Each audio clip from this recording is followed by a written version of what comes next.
As EU leaders arrived in Brussels for a crucial summit on Europe's defense strategy and war in Ukraine, stock markets in the continent were tumbling. Investors fear Europe will soon join Canada, Mexico and China, which have been targeted by sanctions.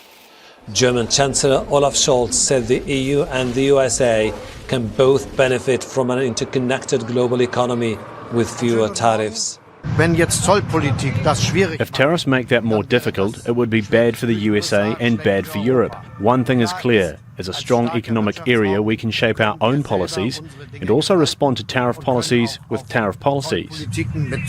For now, the EU hopes they might be able to prevent a crisis by negotiating a deal with Trump.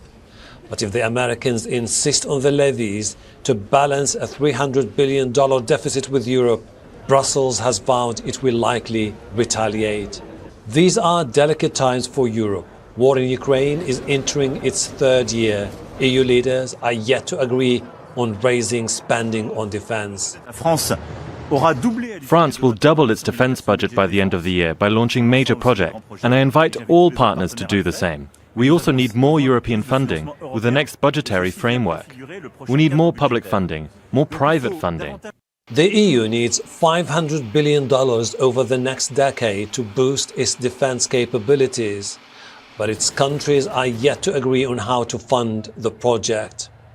The Danish Prime Minister wants her EU partners to show support amid growing calls from the US President to take control of the Danish autonomous territory of Greenland. Everybody has to respect the sovereignty of all national states in the world, and that Greenland is today a part of the Kingdom of Denmark. It's a part of our territory, and it's not for sale. Europeans fear the US, in its push to counter China's growing military and economic power, may shift its focus from Europe to the Indo-Pacific.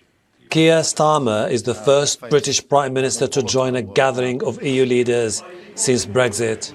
The EU's main focus now is to figure out how to deal with Trump in his second term as US President without risking a major crisis. But if Trump decides one day to disengage from Europe, EU leaders think they should rely on the bloc itself while also expanding partnership with the UK and other allies to cope with growing geopolitical challenges.